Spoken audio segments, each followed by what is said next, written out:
Krishna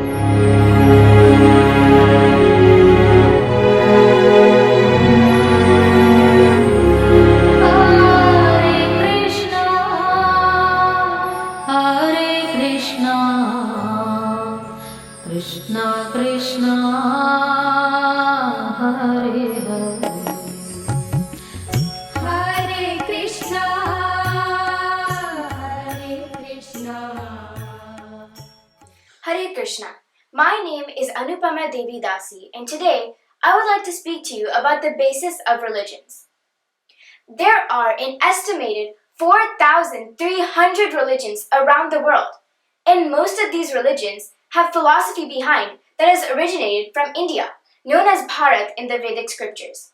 Surprisingly, we have found common links between some of the world's largest religions: Christianity, Judaism, Buddhism, Islam, and Sikhism. All of these common links lead to one source: the Vedic scriptures of India.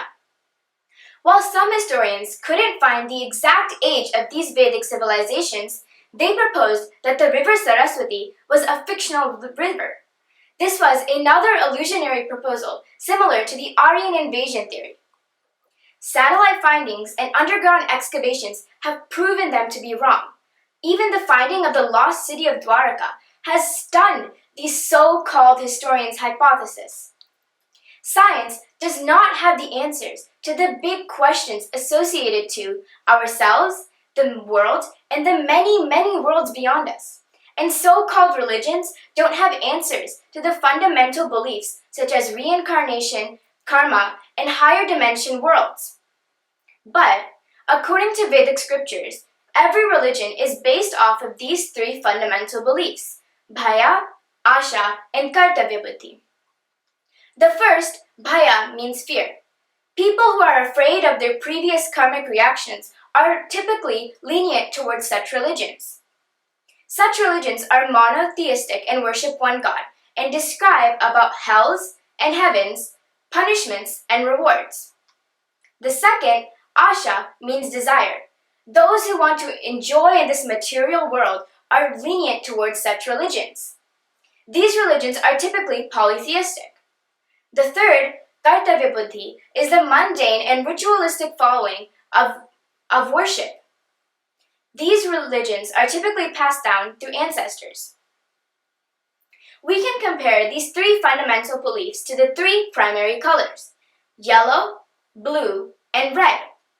These colors mixed together create the other colors in the spectrum, just like these three beliefs create the many religions in our world.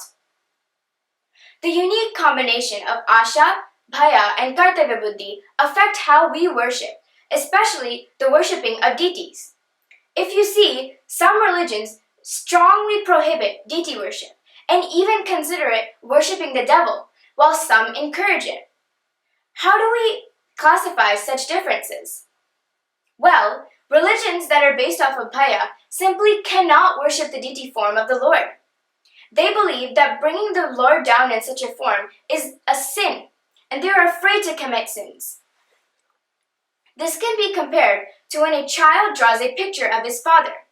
If a child draws a picture of his father and it looks like a cartoon, the father won't be offended. But if the servant draws that same picture, the father will be very offended. In the case of the child, it is because of the love. But in the case of the servant, it is because of his inferior position. But actually, love is beyond such characterizations. Asha also encourages deity worship. If we ask our father for money, he will not be angry. But in the case of bhaya, it is because of the fear. This is why bhaya is more lower than asha. Kartavya buddhi also encourages deity worship. They believe that God is their sole protector. Is there any religion that is beyond these three beliefs?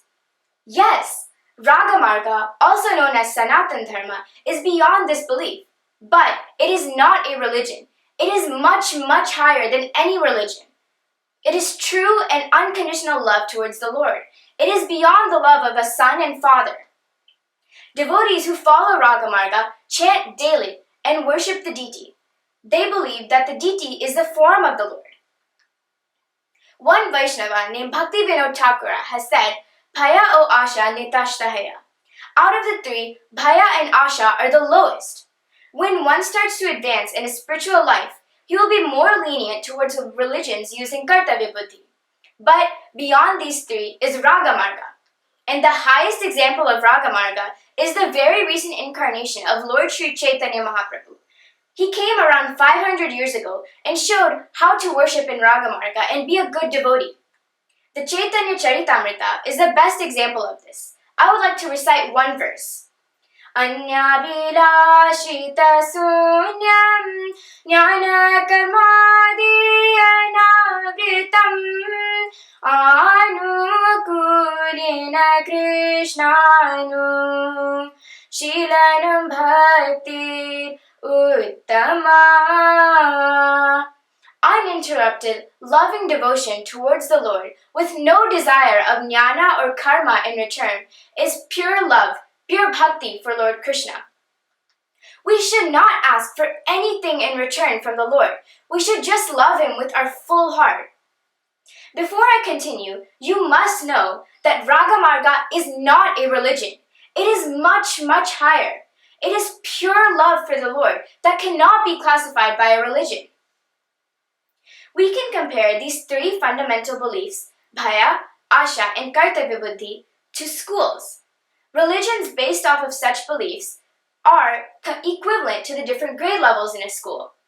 If someone in first grade says that fifth grade or college is not good, that's not true. He doesn't know because he hasn't been through those levels. Each religion and each level of spiritual progress is different, and we should not hold religion as an accurate factor for barbaric and cruel nature. Now I would like to tell a story about 6 blind men who tried to understand what an elephant looked like. One day, 6 blind men went and decided to think about what an elephant looks like. Each one felt a different part of an elephant. The first one felt the side of an elephant and said, "Oh God, this elephant is like a wall." The second felt the tusk and said, "Wow, this wonder of an elephant is like a spear." The third felt the trunk and said, "I know, an elephant is like a snake." While the fourth felt the knee and said, "Oh, this elephant is like a tree." The fifth felt the ear and said, "This marvel of an elephant is like a fan." While the sixth felt the tail and said, "Oh, you fools, none of you know. An elephant is like a rope." Each blind man was feeling a different part of the elephant and had a different idea of what it was. But unlike these blind men, we should go beyond such characterizations, go beyond the different types of religions, and love God unconditionally. And the best example of this love is the Gopas, or friends of Lord Krishna. One day, all the Gopas were going cow herding. Each Gopa had their own lunch packed that their mothers packed for them very kindly. Each of the mothers packed special food that they wanted Krishna to eat. Even the mothers had unconditional love towards Lord Krishna.